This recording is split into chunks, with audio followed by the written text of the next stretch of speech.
In the cities we build, we like to believe the past has no place.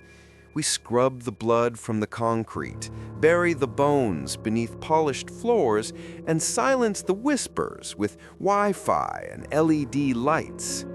But in Asia, ghosts do not fade with time. They wait. In the creases of old beliefs, in the shadows of forgotten rituals, and sometimes behind the door of your brand new apartment.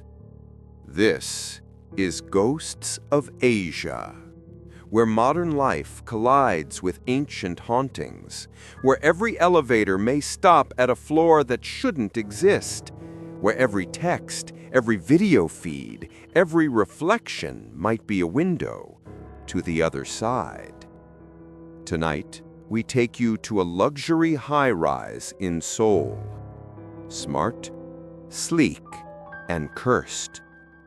Welcome to the story of The Girl on the 13th Floor. The city was humming again, not with song or laughter or the clamor of crowds, but with that low mechanical pulse that only a place like Seoul could create. Trains rumbling beneath sidewalks, neon flickers breathing down alleyways, and the soft, glassy whisper of tires gliding across rain-slick streets.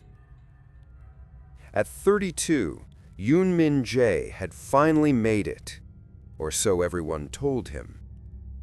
He stood by the floor-to-ceiling window of his new apartment, drink untouched in his hand, eyes scanning the glittering sprawl below. From the 27th floor of the Gwangyil Lux Smart Tower, the city looked unreal, like a simulation, a grid of lights that blinked in patterns too perfect to be human.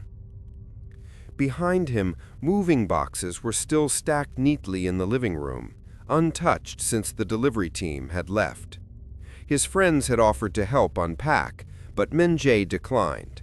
He needed the silence, the kind that came with elevation and isolation, above the streets, above the noise, above people. He had worked hard to earn this. 14-hour workdays, no holidays, coffee in place of sleep. When the company finally promoted him to lead software architect, it came with a congratulatory bouquet, a corporate thank you card, and the promise of a fresh start in a luxury high-rise certified for peace and purity. Certified. That was the word they used. The Gwangyil Lux Smart Tower was advertised as a spiritually sealed residential haven, cleansed with traditional incense rituals during construction, blessed by monks, and infused with anti-superstition technology. The saleswoman explained it proudly. No fourth floors, no odd-numbered deaths, no ancestral shadows, just comfort, light, and peace of mind. Even the AI is trained to avoid ominous phrases. Min Jae had half listened during the pitch. He wasn't the superstitious type. The only ghost he carried was work. Endless deadlines, clients who changed their minds, code that broke for no reason at 2 a.m., ghosts of logic, ghosts of exhaustion. He had no room in his life for the other kind. But still, something about this place felt too quiet, too clean. The apartment door sealed with a whisper whenever he entered. The lights responded to his voice, gliding on with a warm, bloodless glow. Even the refrigerator greeted him with polite temperature updates. And the elevator, that gleaming mirrored box at the center of the tower, it never made a sound when it moved. It simply opened, as if already waiting. The first night he couldn't sleep, not because of noise, but because of the absence of it. There were no distant cars, no neighbor footsteps, no pipes groaning behind walls, just the sound of his own breath, and something else. A faint mechanical click, like a speaker turning on. Then nothing. Then, several minutes later, the same click. He sat up in bed.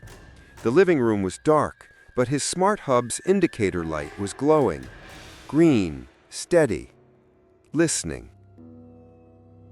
He walked over. "Hey, Lumi," he whispered.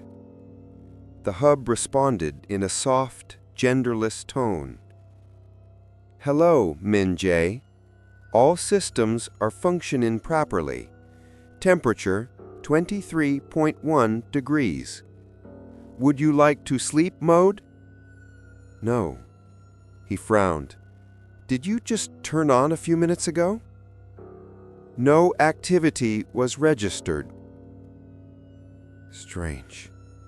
He turned it off manually, silencing the hub. But as he walked back to bed, he had the sense that someone had just left the room. The feeling you get when the air is still stirred, when the silence has just re-entered after being broken. The next morning, he blamed it on fatigue. He made coffee, showered, and sat down to configure his home network. As he opened his laptop, he noticed his elevator history log, part of the tower's smart system, flashing with a new entry. It showed this: elevator activity, 3:13 a.m., destination, floor 13. He blinked. That couldn't be right. There was no 13th floor in this building. Like most modern towers in Korea, the numbers skipped from 12 straight to 14. Some even replaced floor 4 with 3A or 5. Superstition was deeply baked into the concrete of every modern high-rise. He clicked the log. It showed one user had activated the elevator from the 27th floor, his floor, at 3:13 a.m. But he was asleep. Hadn't he? He scrolled further. No security alerts, no camera anomalies, no door breaches. He called the front desk. The AI concierge answered with the same pleasant tone as always. "Welcome, resident Yoon Min Jae. How may we assist you?" There was an elevator activation to a floor that doesn't exist. Floor 13, last night, 3:13 a.m. A pause. Then, "There is no 13th floor in this tower." "I'm looking at the log right now. I didn't call it. No one should have." "Would you like us to reset your smart home system? Unusual behavior may indicate a configuration error." "No, He stopped himself. This was ridiculous. He hung up. That night, it happened again. At exactly 3:13 a.m., the soft hum of the elevator echoed in his dreams. But it wasn't just sound, it was a pull, like his subconscious was being drawn toward the hallway. When he awoke, cold sweat on his neck, the apartment was still, except for one thing. The smart speaker light was on again, green, listening. He walked over and unplugged it entirely. Then, out of sheer curiosity, he opened his smart home dashboard. The elevator history showed 3:13 a.m., floor 13, passenger on board. This time, there was camera footage. He stared at the still frame. The elevator doors were open. Inside stood a figure. Long hair, head tilted, wearing a school uniform. But the face was blurred, distorted, like static in a video call, and the uniform was soaked, dripping. Water pooled around her shoes. He hit play. The video refused to load. He tried exporting the file. Access denied, file corrupted or inaccessible. When he looked again, the entry was gone. That morning, he received an email from building management. Subject: Reminder of compliance. Disturbance reports. Dear Mr. Yoon, we've noticed several system flags regarding irregular usage of restricted elevator logs. Please be advised that tampering with or attempting to access hidden layers of the Gwangyeo-luk smart system is a violation of your lease.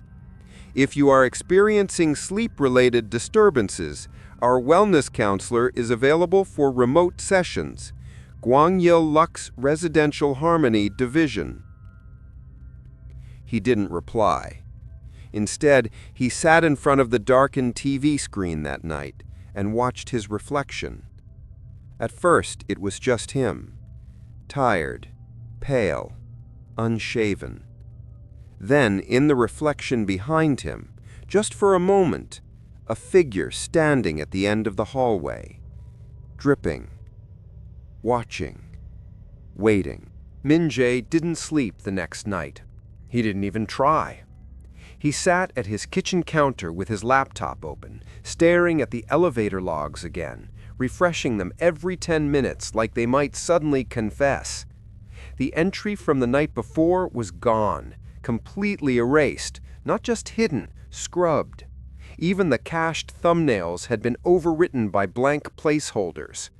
There was no trace of the girl, no record of the wet uniform, no file showing her cracked phone or her eyes, those blurred, flickering shadows where her face should have been. But he remembered. He remembered the static in her outline, the sound of dripping water even though there had been none in the hallway. He remembered how his stomach turned, not in fear, but in recognition. He had never seen her before, and yet somehow she had felt familiar. The building's elevator system had no visible buttons. It was all digital, touchscreen interface integrated with facial recognition and voice activation. No one could access floors they weren't authorized for. There was no way to accidentally visit a hidden level. And yet, when he stepped into the elevator that afternoon on his way to the lobby, something unexpected happened. The panel flickered. Just for a moment, a blink, barely perceptible. Floor numbers scrolled past, then stalled. And in between 12 and 14, he saw it. White, softly pulsing, like it had always been there waiting for someone to finally see it. He reached out. The screen glitched. When his fingertip touched the number, it vanished. The display reset, and the elevator moved smoothly toward the lobby. Soft music began to play, a generic instrumental tune meant to calm. But he didn't hear it.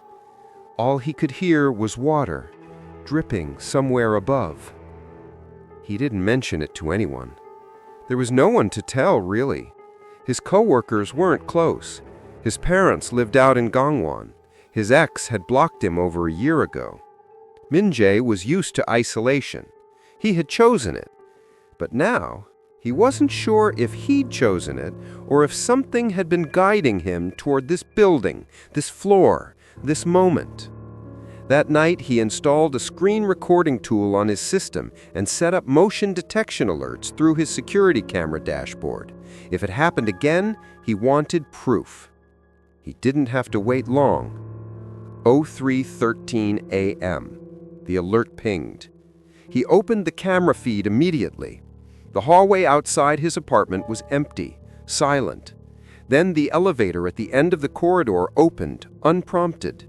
Light spilled out, red. Not the usual soft white LED. This was emergency lighting, as if the floor were under lockdown. And there she was, the girl, standing inside, hair soaked, shirt clinging to her small frame, one hand holding that same broken phone, the screen shattered like a spider's web, glowing faintly blue in her palm. She didn't step out. She didn't say anything. She just looked up, right at the camera, and smiled. Then the elevator doors slid closed, the feed glitched, and the file corrupted itself within seconds. Gone. Again. Min-jae leaned back in his chair, heart pounding. His fingers were ice cold yet damp with sweat. He whispered to himself, "What do you want from me?" No answer came, but the silence felt heavier now, pressurized. The room seemed to listen. The next morning, the smart mirror in his bathroom refused to display his reflection. Its surface flickered, glitched, then went black before flashing a message in pale gray text. Cannot render face. Face not found. He restarted the system, disconnected the facial sync. Nothing worked. He ended up shaving by feel, relying on his shadow on the wall. Later that day, he received a package at his door. No label, no return address, just a slim cardboard envelope sealed with red thread. Inside, he found a photo. Old, faded, water-damaged. It showed a girl in a school uniform standing beside a narrow construction shaft. The number 13 had been spray-painted on the wall behind her in bold red digits. Her face had been scratched out. And on the back of the photo, in shaky handwriting, "Don't press it again. She's still waiting." He dropped it. The photo hit the floor like a stone, heavier than paper had any right to be. That night, he gave in. He stood in front of the elevator, alone, 3:12 a.m. The building was silent. The city below had thinned into a distant hush. He placed his palm on the screen. The panel woke up, and then, flickering, 13. He touched it. This time, the system didn't resist. A chime sounded, the doors closed, the descent began. But it wasn't smooth. The elevator shuddered once, then groaned as it passed the 26th, 20th, 15th floor, then slowed. The digital floor indicator blinked. The doors opened. The hallway beyond wasn't part of the building. Not really.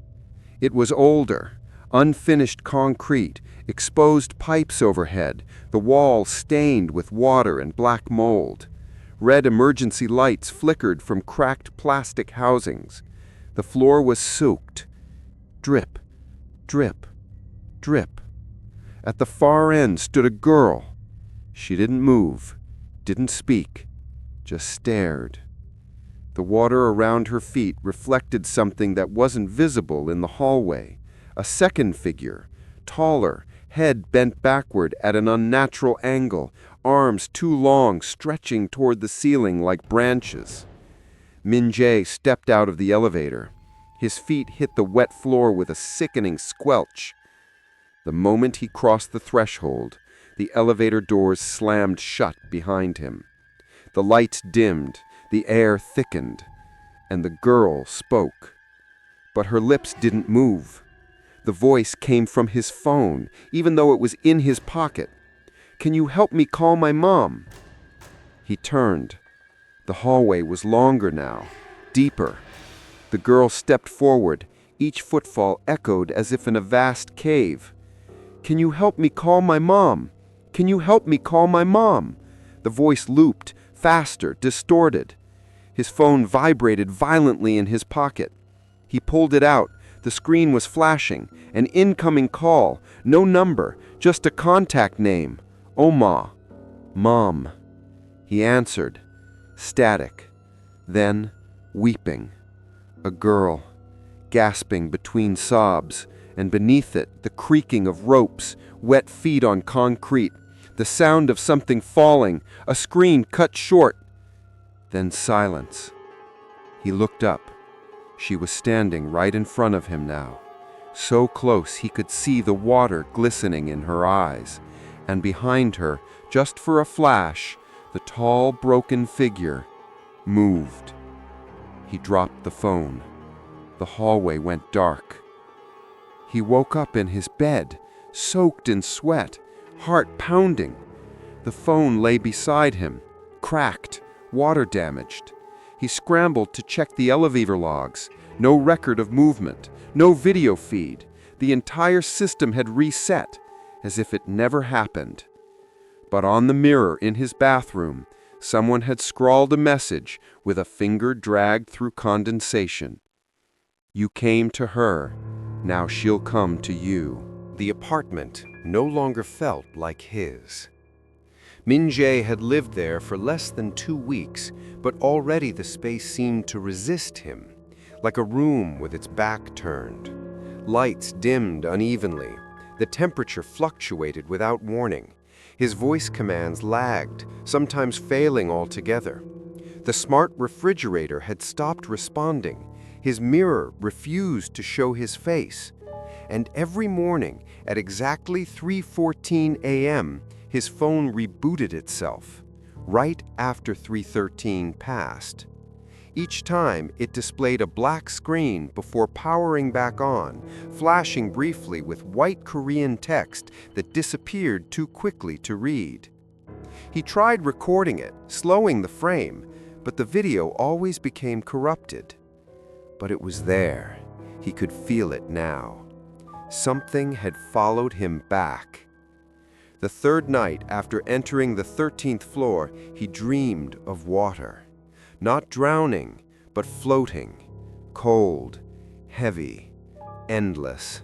His arms limp at his sides, his chest unable to rise, and a girl hovering just below the surface, her long black hair blooming like ink in the tide. Her mouth opened. "You're not supposed to be here." When he awoke, he found wet footprints on the floor outside his bedroom. Small, bare, leading from the bathroom door to the side of his bed, then disappearing. He didn't move for nearly an hour. He simply lay there, blanket pulled to his chin, eyes locked on the darkened hallway.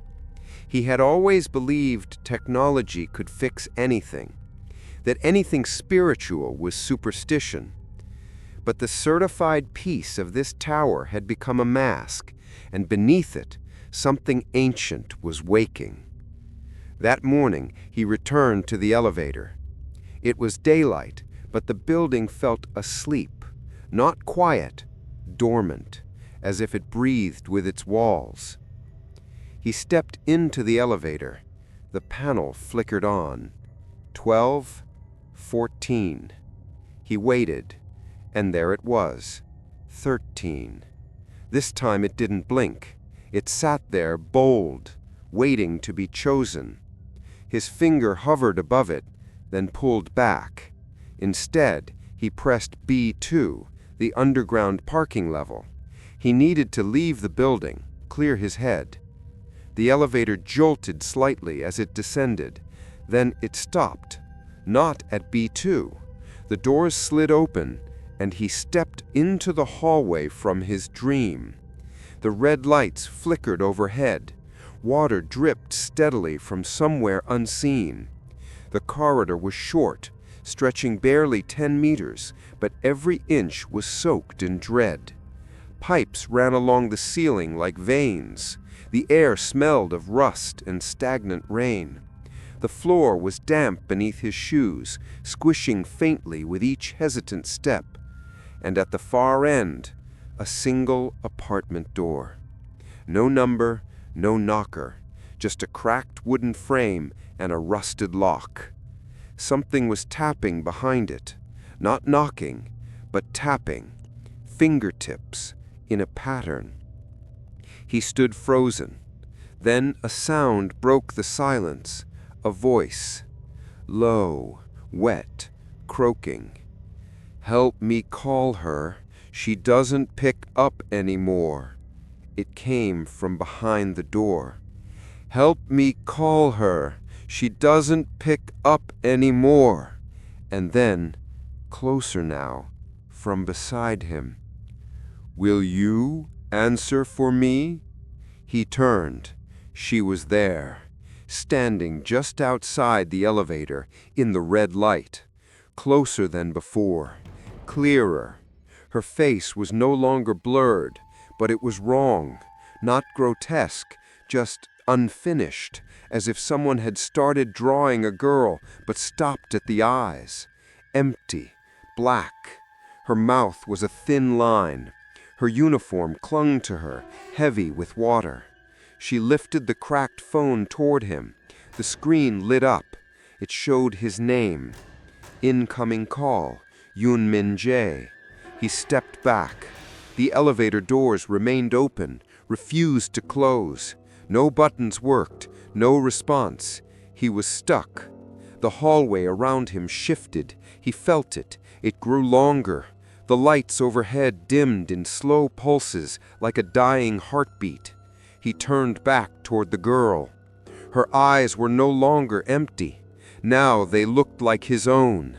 And in the reflection of the cracked phone screen, he saw himself, but from behind, as if someone stood just over his shoulder, breathing. Min Jae ran, down the hallway, away from the girl, but the corridor kept stretching. The apartment door at the end never got closer. The lights flickered faster. He turned back, but the elevator was gone. Only black wall behind him, damp, pulsing. Then the girl screamed, not loud, but long, a scream made of water, like air released from lungs held too long underwater. The sound shook the pipes above, rattling them until rusty droplets rained down on him. From the corner of the corridor, a tall shadow began to unfold. Arms too long, legs backward, a broken neck, and no face, just a wet cavity, wide and breathing. Min Jae fell backward, crawling, gasping, whispering for the door, and then everything stopped. He woke up in the elevator, lying on the floor. The panel above read B2, the parking level. The doors opened, bright white light flooded in, sounds of traffic, engines humming, a distant door slamming shut. He scrambled to his feet and stumbled into the garage. Everything looked normal, clean, bright, unhaunted. But in his hand, he held her cracked phone, still glowing, the photo gallery open. All the images were of him, sleeping, showering, standing in front of his mirror. Dozens, from angles that couldn't exist, and one video titled 313 Return. He tapped it. The screen went black. Then the girl's voice whispered, "She remembers you now." The cracked phone still worked.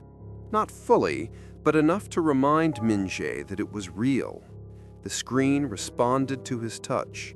The battery drained fast, and the speakers emitted a faint hiss when idle, like the phone was always recording, always listening. He tried resetting it. It wouldn't. He tried pulling the SIM. There wasn't one. And yet the gallery remained filled with images, photos of himself, taken from impossible angles, from above, from beneath the bed, from behind closed doors. He deleted them, every last one, then powered off the device and buried it in a drawer. By morning, it was back on the table, powered up, screen glowing. A new folder had appeared, titled simply 313. Inside were audio files, dozens, each one stamped with a different night, each one exactly 13 seconds long. He played the most recent one. Dripping water. A faint breath. Then the sound of soft footsteps, bare feet on tile. A girl's voice, almost whispering, "He's still here. He won't leave." Then silence. He played the next. This time the same voice spoke, but the tone was different, less afraid, more knowing. He came downstairs. He saw the hallway. He skipped ahead several files. He looked right at me. He touched the door. He heard me scream. And then one that chilled him to the bone. "He's ready now." Min Jae closed the folder and flinched. His main laptop screen had gone black. For a moment, he thought it had crashed, until text began to appear, line by line, typed by something unseen. "Do not delete her. She's already inside." Then the file vanished. His entire desktop reset. The icons disappeared. The system rebooted itself. And when it returned to normal, everything was gone. No logs, no camera files, no software history. All of it erased. He checked his backup drive. Empty. Even his cloud folders were scrubbed. Every record of the elevator, the girl, the 13th floor. As if someone or something had overwritten the truth. He reached out to building management again. They responded within minutes. "Dear Mr. Yoon, as stated in your lease agreement, unauthorized modifications to Gwangil Lux Smart Harmony system are prohibited. Our diagnostics show repeated violations originating from your unit. Please note that Gwangil Lux Tower operates under a zero disturbance policy. Continued anomalies will result in a lease review and potential disconnection from building systems. Regards, Residential Harmony Division." He knew what they were really saying. Stop asking questions. Stop looking beneath the floorboards. Stop trying to leave the script. But he couldn't, because something had changed. He was starting to remember things that never happened. Flashes of a corridor he hadn't walked, the smell of incense, the weight of cold rope in his hands, a phone ringing endlessly in a girl's pocket as she sank beneath gray water. He began seeing shadows in his peripheral vision, small movements behind reflections. His mirror remained black, his television flickered without input. The building was watching him now. That night, he tried to leave, packed a bag, shut down every device, called a taxi. The car arrived. He stepped into the elevator. Floor 1, lobby. The elevator descended normally until the lights cut out. He was plunged into darkness, the hum of the motor still vibrating around him. Then a voice, barely audible, whispered through the speakers. "Do you think she doesn't know?" The lights returned. The display above read 13. He hadn't pressed anything. The elevator stopped. The doors slid open. But it wasn't the hallway this time. It was a school corridor. Flickering fluorescent lights. Old linoleum. Rows of worn lockers, their doors hanging open. The smell of wet chalk and iron. And at the end of the hall, a payphone, ringing. He stepped out. Each footfall echoed unnaturally, as if the corridor had no walls. He approached the phone. It rang, and rang, and rang. When he picked it up, there was no dial tone, just silence. Then the static returned. This time, a voice he hadn't heard before.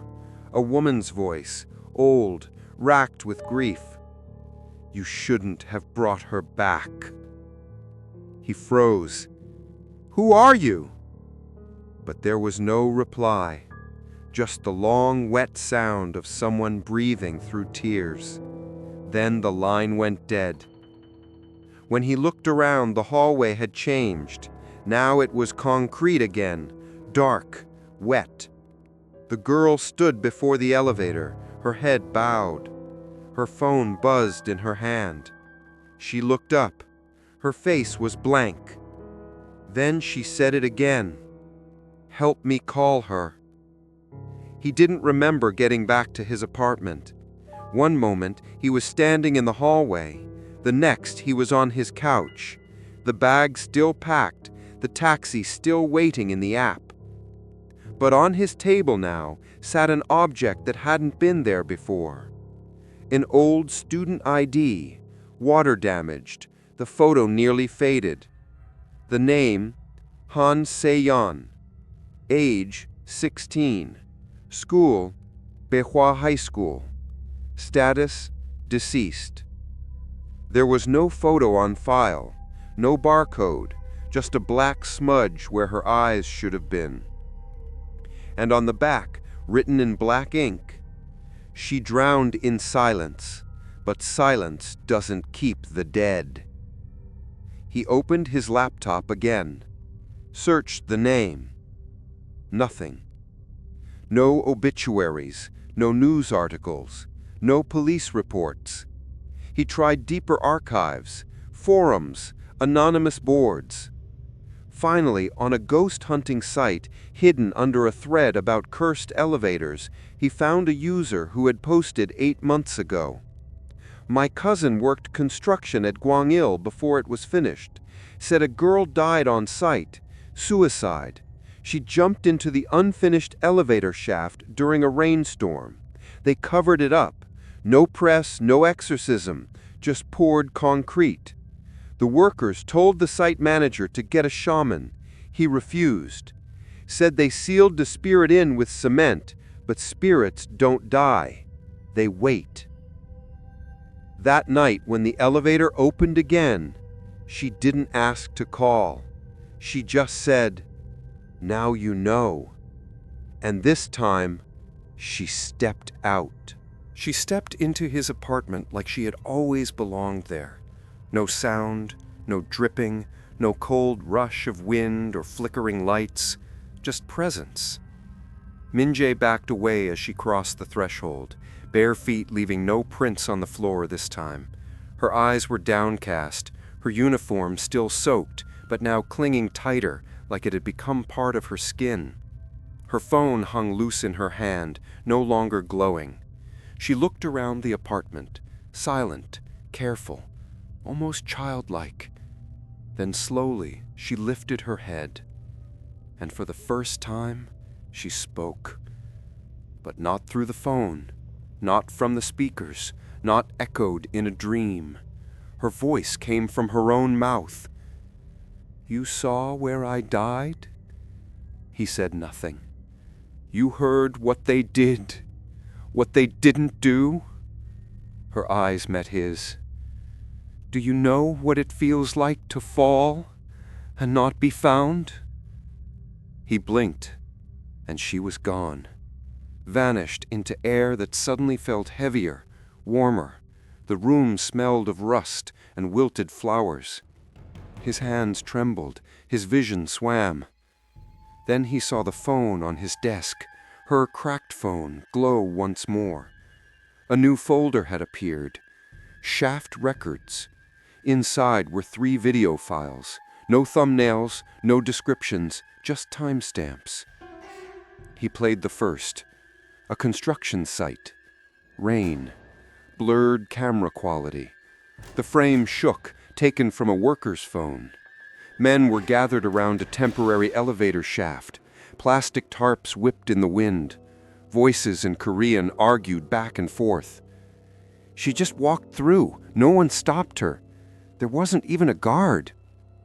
"We told them to seal that level. She got past the tape." God, she didn't scream. She just fell. The camera zoomed toward the opening. There was no bottom, just blackness. Then the phone turned to show a nearby wall. Spray painted in red. 13, do not pour. The second video played automatically. Same shaft, different day. No workers this time, just a single man in a suit speaking to someone off camera. He wore a hard hat, Gwangil's logo on the front. He was younger, confident, irritated. "We're already behind. We can't afford superstition. Pour it, seal it, and don't mention this again." "But the body, she's gone. The fall broke everything. There's nothing left to bury." He turned away. "Seal the floor. Erase the number. There is no 13. The footage ended.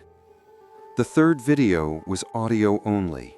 It played through her phone's damaged speakers, crackling like a tape unearthed from beneath soil. A girl crying. Not loud, not begging, just crying.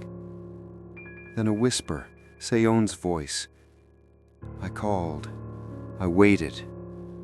No one picked up. I called again, and again, and again. She won't answer.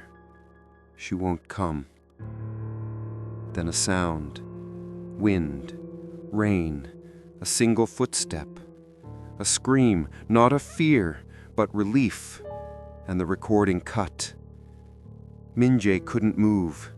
He sat in his chair long after the last file ended, heart pounding like a drum in a funeral procession. He realized now this wasn't about haunting. It was about memory.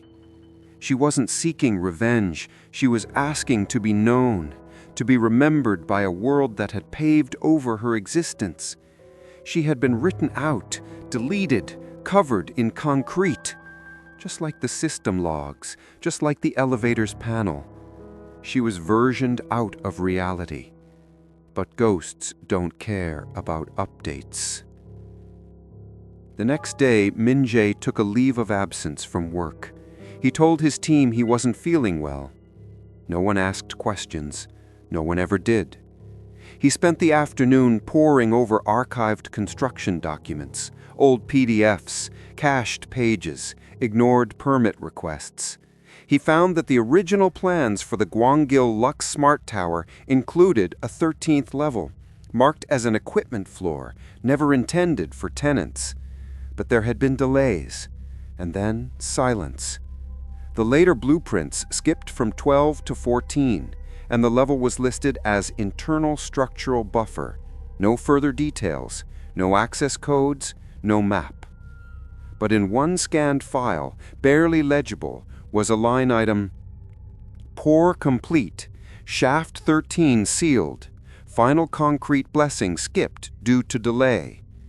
And scribbled beside it, in handwriting barely scanned, was, Get someone to finish rights, or else. He printed it. He circled the words with red pen and taped it to his wall. Then he opened the elevator diagnostics interface on his hacked dashboard. The 13th floor was hidden behind 5 layers of admin controls. Each one warned, You are accessing restricted construction data. Continue? Yes. System records from this floor are incomplete. Continue? Yes. Final user to activate this floor, unknown. Yes. The screen blinked, then showed a single entry. Date, 8 months ago. User, Han Se-yeon. Method, voice activation, manual override. Message, help me call my mom. He stepped back. His phone buzzed. It was her phone, not his. The screen flickered once, then displayed a new message. She never answered. And below that, you can still help her. He knew what had to be done. He couldn't call her mother, but he could find her. That night, he returned to the elevator, not at 3:13 a.m., but now at dusk. He pressed no buttons. He simply whispered, Floor 13. The elevator obeyed, and this time he brought something with him, a small bundle of red thread, traditional in Korean rituals for guiding spirits, a black and white photo of Seon printed from the student ID, a single white chrysanthemum used in funerals, and salt. Lots of salt. He didn't know what he was doing, not really, but something in him remembered. From childhood, from stories, from whispered tales his grandmother used to tell when he was barely old enough to understand. Spirits without peace find echoes in the living. You don't fight them. You guide them home. The elevator opened. Red light, wet floor, cold silence, and at the far end, the door to the shaft, unmarked, waiting. He didn't know why it was always 3:13 a.m. Not 3 o'clock, not 3:33, not midnight. It wasn't the classic witching hour. It was something else, personal, precise. The time she fell, maybe, or the time her phone stopped ringing. Whatever it meant, it was hers, and now it was his too. Because every night at 3:13 a.m., something woke him, without fail, without sound. He would open his eyes and find the room bathed in stillness, his smart devices powered off, and the only light coming from her phone, glowing faintly on his desk, even when he had removed the battery. Always the same light, always the same time. That night, he tried something different. He stayed awake, fully. No coffee, no distractions, no lights. He sat in the dark with her phone placed in front of him, camera recording, audio sensors enabled, laptop connected to external backup drives. He was determined not to miss it again. 3:12 a.m. The second hand on his watch ticked slow, too slow, like the air itself was thickening. The room grew colder, not from the AC, but from something deeper, something internal, the cold you feel in your bones, like your body knows something your brain refuses to believe. 3:13 a.m. The phone lit up. No ringtone, no alert, just a message. Incoming voice memo. 013. The sender, Han Se-yeon. No number. He played it. At first, silence, then static, then her voice. You're awake now. You hear me. You hear what no one else would. There was a pause, and then, she's not answering. She's not answering. She's not answering. Over and over, a mantra, 13 times exactly. Then the recording ended. The room remained still, but outside the window, he heard knocking. Not on the door, on the glass. He turned slowly. Nothing was there, just his own reflection, and behind it, hers, faint, fogged, as if she stood on the other side of the world, pressing her face to the surface of his life. He stood and walked to the window, touched the glass. It was wet. The next morning, he woke to 13 new voice memos in her folder, all from 3:13 a.m., all 13 seconds long, each one different. One whispered in a language he didn't recognize. One was just the sound of weeping underwater. One had her chanting a number, 13, 13, 13, until her voice cracked like a breaking branch. Another said something else. They're lying. They sealed me in but didn't silence me. No one came to finish it. Now I live between floors. He felt the words more than heard them, as if they weren't just haunting him, but programming him, like code, recursive, infectious. She wasn't reaching out randomly. She was embedding herself. He started to notice patterns. The memos weren't just random cries for help. They formed a ritual, each one a piece of something ancient, something meant to bind or release. And all of them, every single message, ended the same way, with a breath, a pause, and the words, "Help me call my mom." But there was no mum to call, at least not in any record he could find.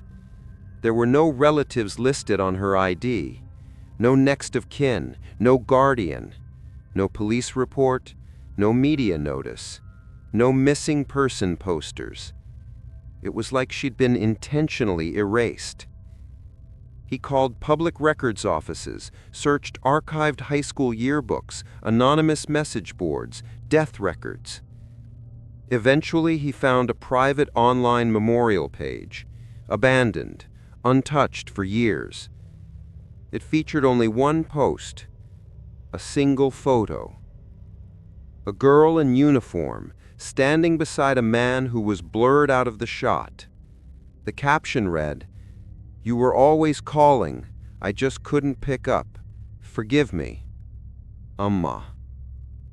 No comments, no likes, no shares. Just a frozen grief. He wrote down the memorial domain, tried contacting the registrar. No response. So he posted a message. "If you're her mother, please contact me. I need to understand. She hasn't stopped calling." He sent it, not expecting anything. But later that night, at 3:13 a.m., the smart speaker in his kitchen turned on, even though it had been unplugged for days. And it played a new voice, older, trembling, real. "Don't open it.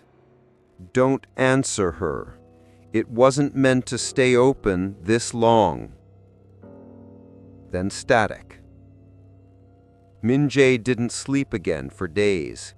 He began to live in the rhythm of 3:13 a.m. Each night more memos appeared, more calls, more fragments. She started to appear in different rooms, never moving, never speaking, just standing, at the edge of the frame, behind the curtain, reflected in dark screens. One night she left something on the table. An old flip phone, scratched, no SIM, no power. But when he opened it, the screen lit up. No welcome screen, no battery icon, just a message. This was the phone she used. Don't let it ring again. He placed it in the drawer beside the first phone, shut it tight, taped it shut. But every morning the drawer was open again, the phones placed on the desk, side by side, glowing, waiting. He started to hear the ringtone in other places, the elevator, the hallway, the bathroom faucet, always distant, always faint, always at 3:13 a.m. Once, while showering, he heard it from behind the mirror, and when he wiped away the fog, he saw a word traced in condensation. Pick up. He stopped trying to fight it.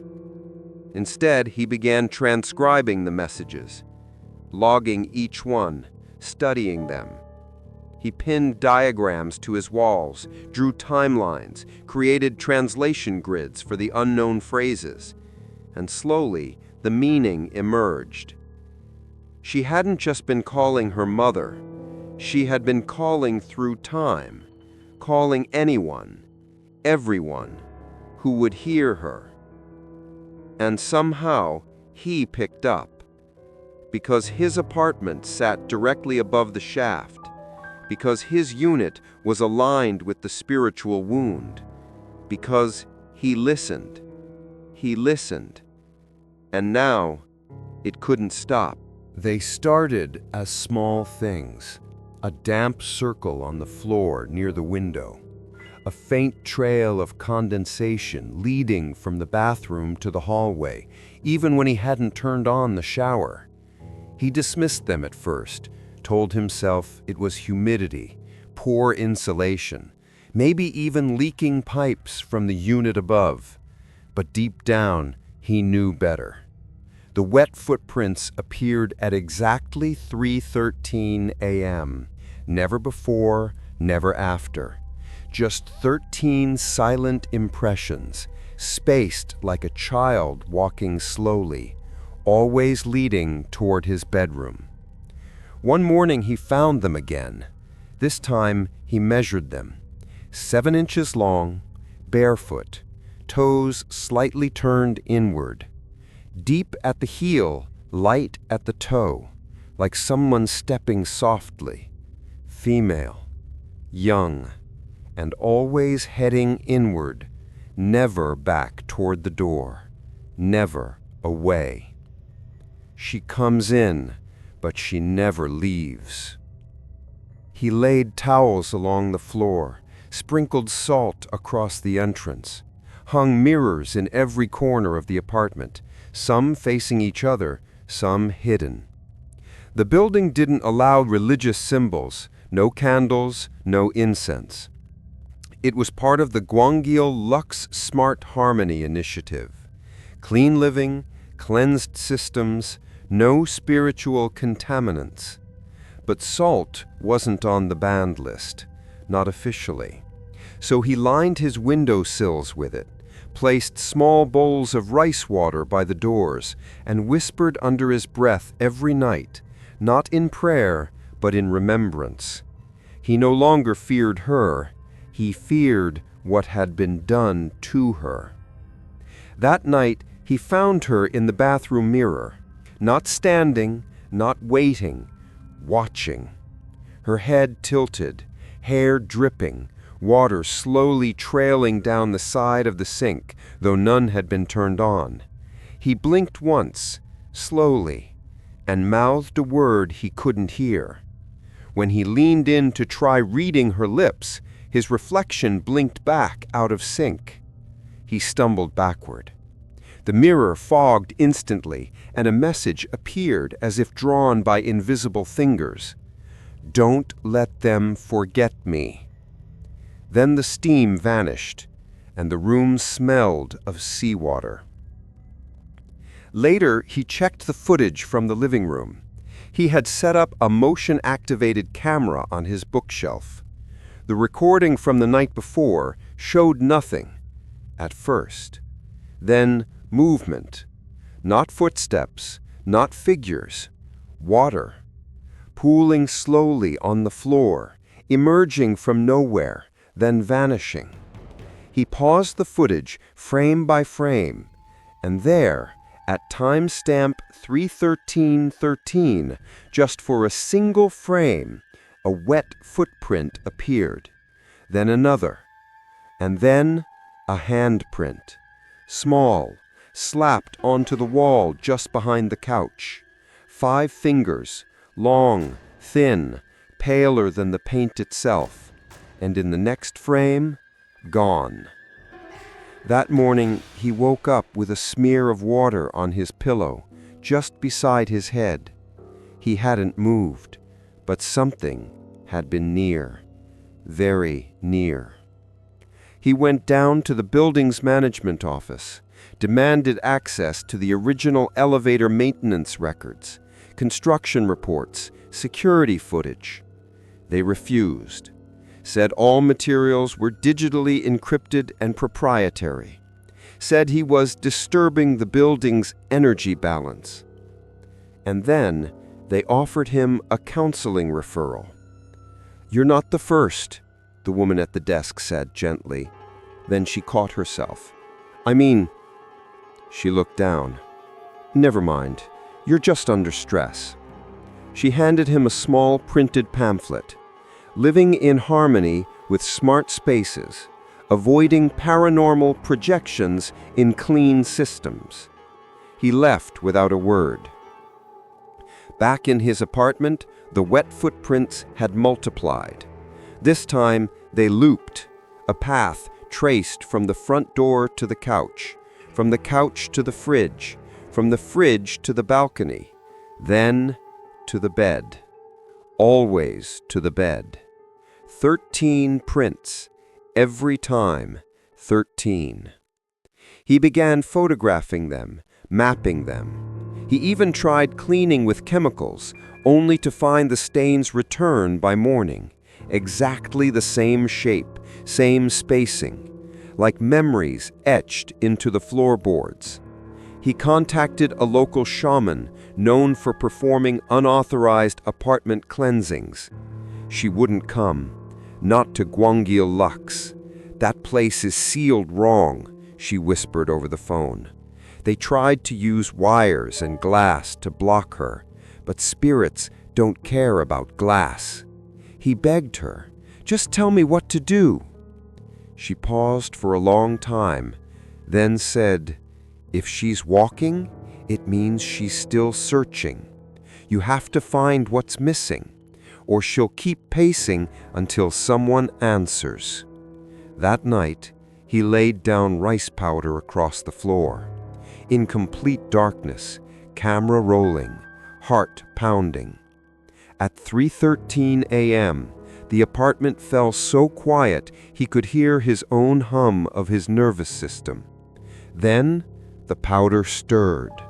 Not blown by wind, not stepped in, just shifted like something passed through it, lightly, as if wading through fog. And when he played the video back, he heard something new. Not a voice, not footsteps, but a ringtone. Faint, from the hallway. Old school, from a flip phone. And then, 3 words, low, croaking, whispered from nowhere. Pick it up. He found the flip phone again the next morning.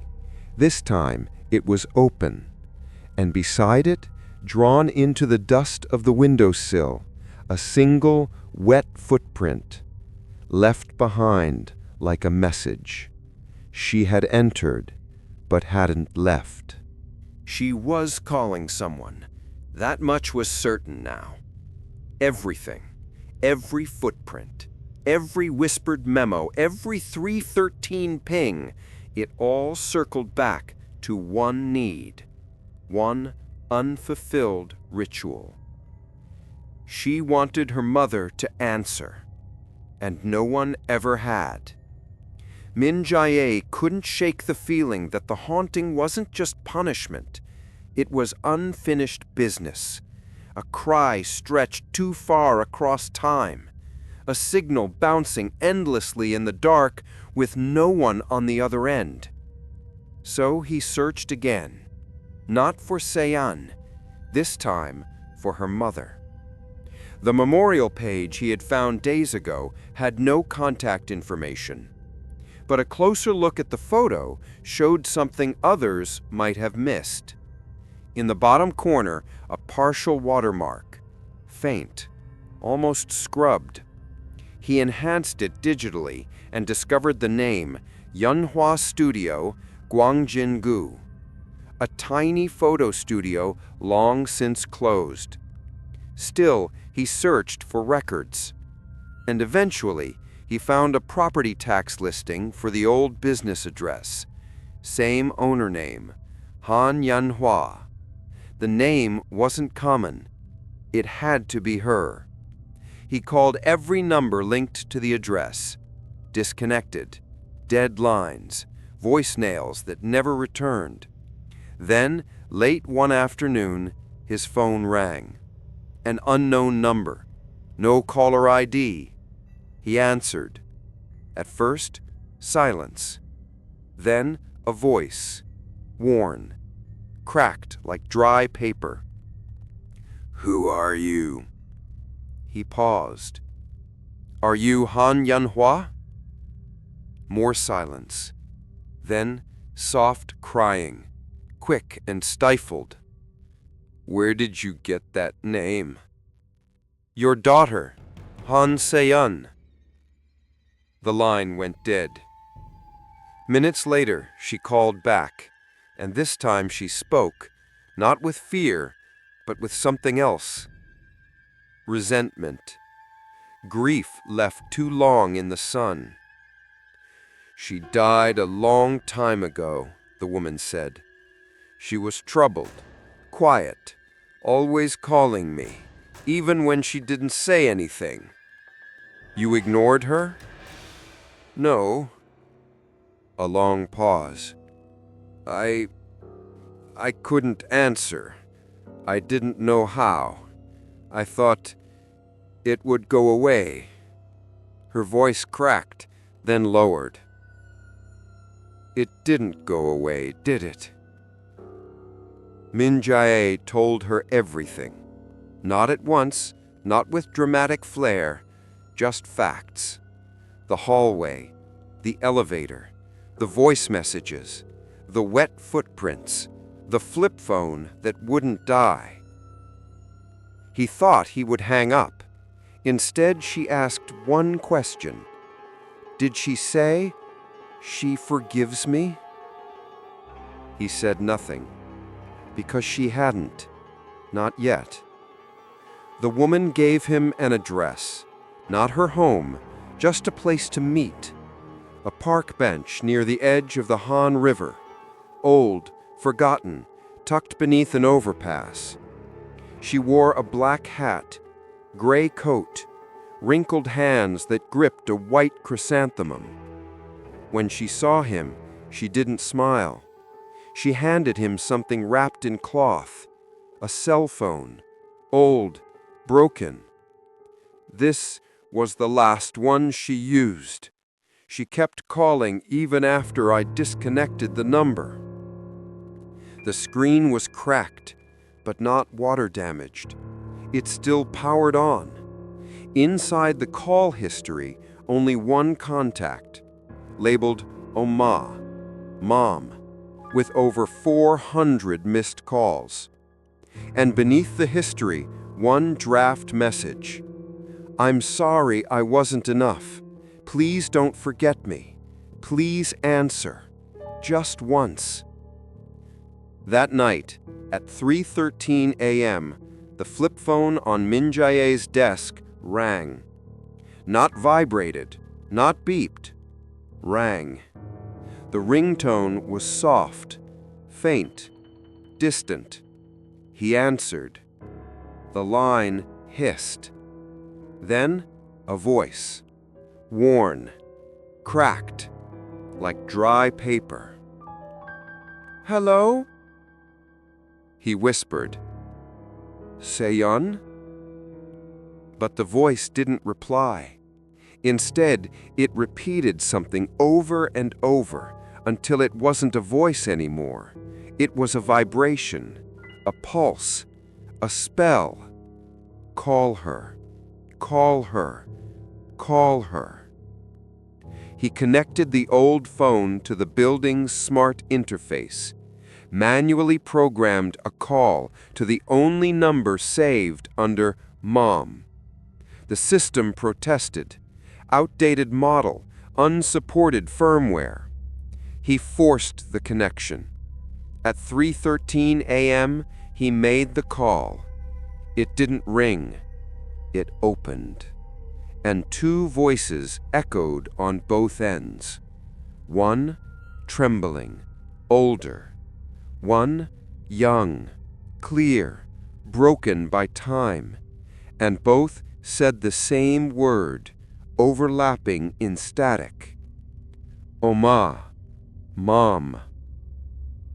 He didn't record it. He didn't need to.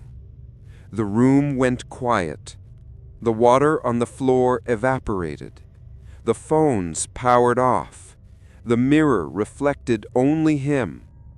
And somewhere deep inside the concrete beneath his apartment, he felt the faintest sound.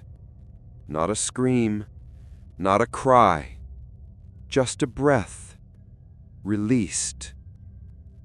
He woke at dawn to the scent of chrysanthemums and the first dry floor he'd seen in weeks. But in the corner, near the door, a single wet footprint, facing outward. Peace never lasts in places built on silence. Min Jae thought it was over. After the call, After the two voices reached across time and found each other for the first and final time, things changed. The air grew lighter, the hallway brighter. The dreams stopped. And for 6 nights, the haunting retreated. No more 313 wake-ups, no more wet footprints, no more messages. But on the 7th night, it returned. Stronger, smarter, meaner. He heard it in the walls first. Not scratching, not weeping, dripping. A steady, measured rhythm, like a faucet turned just enough to leak 1 drop every few seconds. But the pipes weren't leaking. He checked. Then came the smell. Not rot, not mildew, concrete dust and seawater. He knew that scent now. He'd breathed it on the 13th floor, on the night he stepped into that hallway and felt something alive pulse beneath the walls. She wasn't alone. He had only woken her. But others were still asleep beneath the concrete, and the seal was breaking. He needed answers, not from ghosts, from the living. He visited a former construction worker who had posted anonymously online about the Gwangil project. Min-jae tracked him down to a small car repair shop on the edge of Incheon. The man refused to talk at first, but when Min-jae showed him the old scan of the building plan, the one with the red writing, "Get someone to finish rights or else," the man's face changed. His hands trembled. He took a long drag from his cigarette and said, "We told them it wasn't safe to seal it like that. She died in the shaft. We found her too late. No priest, no offering, no binding rope, nothing." He leaned in closer. "You know how Buddhist funeral rites are supposed to last 49 days? Min-jae nodded. She got sealed in on day 3. Then they poured cement on her like she was debris. Min-jae asked about the rope, the seal, the ritual they skipped. The man nodded slowly. They didn't just skip it, they mocked it. Someone even took a video of them tossing rice wine into the shaft like a joke. And then, accidents. People quit. Some got sick. One went missing. And the rest? The rest, we buried it. But that doesn't mean it stayed buried." He returned to the building that night. No hesitation. He had to see it. He had to see what lay beneath. The service panel in the basement hallway was locked, but the access keypad still accepted maintenance override codes. He guessed 3 times. On the 4th try, it blinked green. The panel clicked open. Behind it, a narrow stairwell, dust-covered, long forgotten. And at the bottom of that stairwell, a steel door, bolted, sealed with an iron rod across its handles. Spray-painted in smeared red letters, "Chung Sipsum, do not open." He stood there for a long time, listening. Behind the door, nothing moved, but the air was wet. He reached out, touched the surface. It was warm, like something behind it was breathing. He returned 2 nights later, prepared. He brought a length of red silk rope woven with protective charms, a bundle of burned sandalwood incense, smuggled in past building scanners, a small mirror, and a bottle of salt water infused with chrysanthemum petals. These were things his grandmother once used, things used in forgotten corners of Seoul, where spirits still obeyed old contracts. He placed the items before the door, sat cross-legged, closed his eyes, and whispered what little he remembered, a lullaby, a name, a promise. The lights flickered above.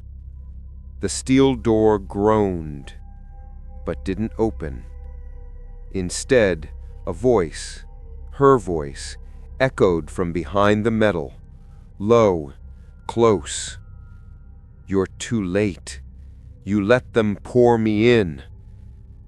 Then scratching, long nails against steel, dozens, then hundreds, not just her. They were all still there. Every unfinished death, every voice muted by concrete, every soul bypassed for speed, for budget, for appearance. She was only the first.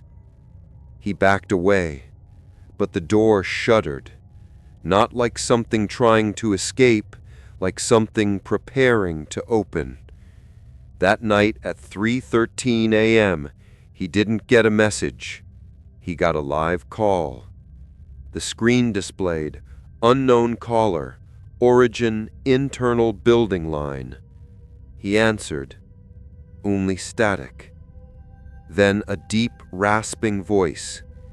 "You broke the seal. Now seal it again, or we'll finish what was started."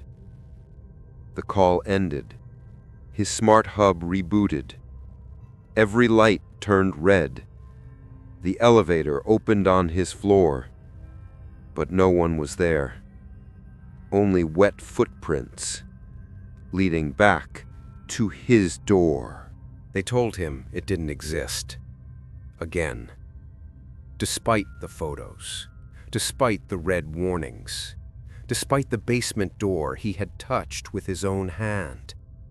When Min Jae confronted the Gwangil Lux Residential Harmony Division with his findings, they responded like a machine reciting policy, polite, polished, practiced. "We have no record of a 13th floor. The elevator system has never included it. There is no stairwell beneath B2. There are no reports of resident disturbances matching your description. Perhaps you've been experiencing vivid sleep paralysis." Sleep paralysis. That was their answer to the voices, the wet footprints, the old phones that rang without batteries, the night he bled from the ears after waking to screams that left no sound behind. They offered to transfer him to a different unit, higher up, further from the noise, a free month of rent, a complimentary mental health wellness plan, a smart AI assistant upgrade. Just sign the waiver. Just stop asking. Just forget. But forgetting wasn't an option anymore. The building wouldn't let him. That night he tried leaving again.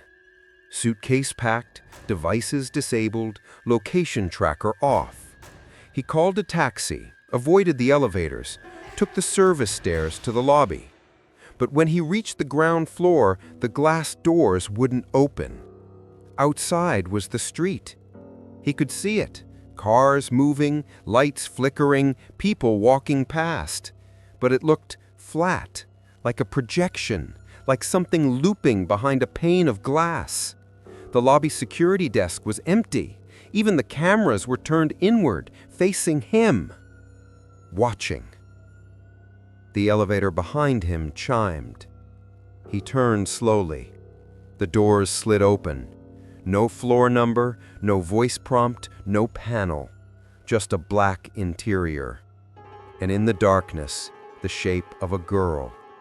Her head tilted, her uniform soaked, and in her hand, his suitcase. He ran, not back to his apartment, down, into the service levels. He tried to open the stairwell door again, the one to the shaft, but it was gone. The hallway had changed. Now every door read the same thing, 14F. Every floor, every door, the same label. He opened one. Inside, his apartment. His things, his smell, his shoes by the door. He closed it, heart pounding. Opened another. Still his apartment. Another, and another. All the same. He had become trapped in a loop of floor 14, a spiral of rooms pretending to be real, a floor that shouldn't exist this many times. He finally screamed, not in fear, in rage. "I know what you are. You can't erase me. You can't erase her." The lights flickered, and then voices, hundreds of them, crawling from the vents, echoing through the air ducts, whispering from behind mirrors and beneath floorboards.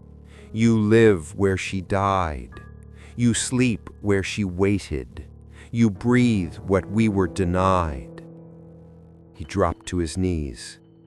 Whispers became static. Static became pressure. Pressure became silence. Then a single word echoed. "Choose." He opened his eyes and found himself in the elevator, standing, breathing hard, his suitcase gone. The display panel glitched, cycling through random numbers. 12, 14, 14, 14, 14. Then 13. He reached for it, but this time it flickered and disappeared before he could touch it. He slammed his fist against the screen. "Bring it back!" Nothing. Only one number remained now. 00. The doors opened. He stepped into a hallway unlike any other in the building. Concrete, unfinished, the walls bleeding dampness, no lights, only candles, and the smell. Incense, ash, blood. At the far end, a shrine. Crude, made of broken tiles and twisted copper wire. At its center, a pile of burnt offerings, paper shoes, melted phones, school notebooks blackened to ash. And on the wall behind it, scratched into stone, "There is no such floor. Do not remember her. Do not speak her name." But beneath that, in smaller writing, "She remembers you." He stepped forward, and the shrine breathed. A gust of air, hot and wet, pulsed from the wall. The candles blew sideways, without extinguishing. A whisper arose from the pile of ash. 13, 13, 13. He understood now. The floor didn't exist. Not officially. Because to exist officially, they would have to admit what happened. A suicide during construction, a body unretrieved, a soul unrighted. So they erased the floor, but not the consequence. Concrete cannot seal grief. Steel cannot suppress memory. AI cannot overwrite the ancient. He stumbled back into the elevator, pressed every button. The doors didn't close. Instead, the voice prompt spoke. "Going down to 13. She stopped calling. "Now," she whispered, and always in the same voice, not through speakers, not through phones, but from inside his head. It began with his name, soft at first, like a memory you're not sure is real. Min-jae. He turned. Empty room. Again. Min-jae. He shut off every device, disconnected every smart feature, slept with cotton in his ears. But it didn't stop. Because she wasn't speaking to him. She was speaking from within him. He dreamed of her that night. Not in flickers, not in shadow. Clearly. She stood in his childhood home. The kitchen, bright, familiar, only off. His mother's face in the family photos was blurred. The windows showed nothing but water, stretching endlessly into fog. The fridge dripped. Blood, not condensation. And Seo-yeon stood barefoot by the sink, wearing her uniform like a funeral shroud. She turned and spoke. "Min-jae, do you remember the first time you were alone?" He couldn't answer, because he did remember. Being left at daycare, forgotten during pickup, hours in the dark with only a flickering TV and the sound of distant footsteps. And that same feeling was here now. Being forgotten, being erased. He woke, gasping. The air in the apartment felt thinner, heavy, unforgiving. And then he saw it, on the wall above his bed, a handprint in blood. Small, smudged, but deliberate. He grabbed a towel, scrubbed at it. The stain vanished, then reappeared an hour later. Lower this time, like a child reaching upward. He began to see her reflection in himself, not just in mirrors, in his own shadow, in photos, in video calls. When he blinked, her eyes blinked behind his. And when he spoke, sometimes her voice echoed beneath his own. He recorded himself, played it back, and heard her, overlapping, repeating his name like it belonged to her, like she had claimed it. At 3:13 a.m., his apartment door unlocked itself. He didn't move, didn't breathe, didn't blink. It swung open. Nothing there. But he heard water on tile, bare feet, and the soft clatter of a phone being placed on the floor. When he opened the door, there was no one in the hallway, just a flip phone, and beside it a note. "I know your name now. You owe me yours." He stared at the words for a long time, realized what was happening. The haunting wasn't just repeating, it was evolving, adapting, becoming intimate. Not content with wandering halls or opening elevators, she was looking for a host, for an anchor, for a body. And now she had found one. The next day, people began to avoid him. Neighbors wouldn't meet his gaze in the elevator. A delivery man dropped his parcel and left without speaking. At the cafe, the barista flinched when he said his name aloud, then whispered to her coworker, "That's the one, from the 13th. He walked to the mirror, looked long, deep, and saw not just himself, but memories that weren't his. A girl's hands curled around a phone, a rooftop in the rain, a jump not made in fear, but in finality. And a thought not his own surfaced like a corpse from deep water. She didn't want to die. She wanted to be heard, and she still hasn't been. He spoke aloud, voice trembling. "What do you want from me?" The lights dimmed, the fridge buzzed, and the flip phone on his counter vibrated once. Then a message appeared on screen. 13 letters, 13 syllables, all the same word.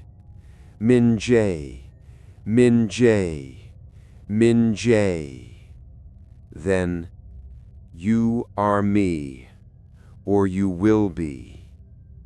That night he dreamed of falling, but this time he was her. The wind, the drop, the nothingness, and at the end, a moment of silence so profound it hurt. And then, the whisper again, not from her, but from below, from others. "Fall again, But don't forget this time. He awoke with dirt under his fingernails, his clothes wet, the soles of his feet muddy, and a bruise on his neck, as if someone had tried to pull him downward in his sleep. She wasn't done. She wasn't finished with him. She had followed him long enough. Now, she was inside. He couldn't carry her anymore. Not in his ears, not in his dreams, not in his skin. Min-jae knew it wouldn't end on its own. Not by logic, not by reason. This wasn't code to debug. This was ritual. And if she had latched onto him through forgotten rites, then only ritual could undo her. But not the kind you find in books. This required something deeper, older, the kind whispered about in corners of Seoul that Gwanggil Lux pretended didn't exist. He found her in the underground, not Seon, the Mudam. A shaman with no temple, no website, just a name passed in low voices through message boards, DM chains, and broken links. Hye-sun. She agreed to meet him. No address, just a bridge. He found her waiting beneath it, where concrete columns sweated with age and old coins lay rusted beside dried candle wax. She didn't ask for details. She just looked at him once and said, "She's not haunting you. She's inhabiting you." He told her everything. The girl, the elevator, the unfinished death, the 13th floor, the names carved in silence. When he finished, she sat back, eyes closed, and asked only one question. "Have you spoken your name to her?" He hesitated. "She already knows it." "That's not what I asked." He said nothing. Then she nodded. "Then she already has her foot inside you." There was only one way, a calling ceremony, but not to summon her, to disconnect her, to close the line before the signal became permanent. Hye-sun warned him, "This is not a banishment. This is not salvation. This is severing, and severing the wrong cord means you may not come back." But Min-jae was already gone. He had watched himself disappear day by day. What was left to lose? They held the ceremony in the basement utility room beneath Gwanggil Lux, where the floor was still bare concrete and the walls hummed with wires that carried no prayers. She brought her own tools: salt, red thread, a mirror, a basin of black water, and a single wooden bell, hand-carved, wrapped in soot-stained silk. She drew the circle in ash, made him sit inside, tied the red thread around his wrist, one knot for each syllable of his name. Then, without warning, she struck the bell. It didn't ring. It screamed. A sound so sharp and ancient that the lights overhead blinked and the pipes groaned. She began chanting, words that weren't Korean, weren't any language he knew, and inside his chest, something screamed back. Min-jae doubled over. His hands clutched at his stomach, his throat, his eyes. He felt her pulling, from the spine, from the marrow, from the memory of his own name. The shaman placed the mirror in front of him. "Look!" He resisted. "Look!" He raised his head, and in the glass he saw not his face, but hers, twisting, flickering, bleeding water from the mouth, and in her eyes, the hallway. That damn hallway, red-lit, eternal, and still open. The mirror cracked. The thread around his wrist burned. And then, the flip phone on the floor rang. Not hers, His. Real. Vibrating. His actual phone. The contact read, Umma. Mom. But it wasn't his mother's number. Hye-sun froze. Do not answer that. He stared at it. Do not answer! He reached toward it. The shaman slapped it out of his hand. It shattered on the floor. And then, everything stopped. No more dripping. No more static. No more voices. Just silence. His body sagged. Hye-sun stepped back, shaken, sweating. She didn't leave quietly. She warned him, "You close the line, but not the door. You have 7 days. After that, if she still walks in your blood, there's no separating you." Min-jae asked what to do. She didn't answer, only said, "Whatever happens next, don't speak to her again, even if she calls you by name, even if she begs." She bowed, then left, and he never saw her again. He returned to his apartment. Everything was quiet. For the first time in weeks, he felt present. The floor was dry, the mirrors clear, the lights steady.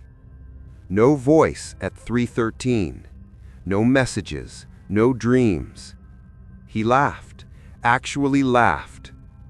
But it was too soon, because on the 7th night, at 3:13 a.m., he received one last call. No ringtone, just a whisper from a phone that wasn't turned on. Min-jae.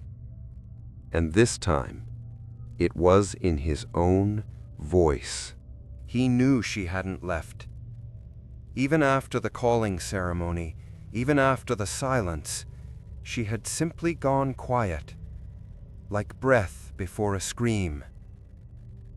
Min-jae tried to go about his day like he wasn't counting down the 7 days the shaman had warned him about, but the signs returned. Not loudly, subtly. The mirrors fogged in perfect circles. The red thread he had burned kept reappearing on his wrist each morning. And once, he caught himself standing in the hallway at 3:13 a.m. with no memory of getting there. Each night, he locked his door. Each morning, he found it unlocked. And then came the whispers again, this time not from phones, not from speakers, from himself. He'd speak aloud and hear a second voice layered beneath his own. He'd think her name and feel her thinking back. And finally, on the 7th night, the elevator arrived for him. It wasn't summoned. He didn't call it. He was walking to the kitchen when it dinged softly from the end of the hall. The doors opened. Inside, the panel was dark. No floor, no prompt, just stillness. But on the floor of the elevator lay 3 objects. A mirror, cracked. A single red thread, coiled like a question. And his own school photo, wet and faded. Not hers, his. He stepped forward, and the lights shut off behind him. Inside, the elevator moved without command. Down, then sideways, then nowhere. It felt like floating inside a memory. The walls blurred, the ceiling stretched, the corners darkened. And then it stopped. The panel lit up.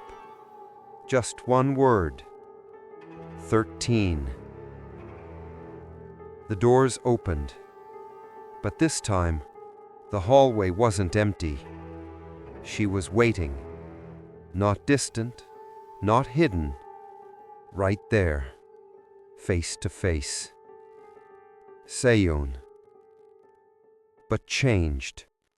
Her skin was pale as rice paper, her eyes entirely black, her uniform torn in places and soaked through to the bone. Her phone hung from her wrist like an anchor, and her mouth moved without sound until she spoke. Min Jae. Her voice was no longer broken. It was his voice. She stepped forward.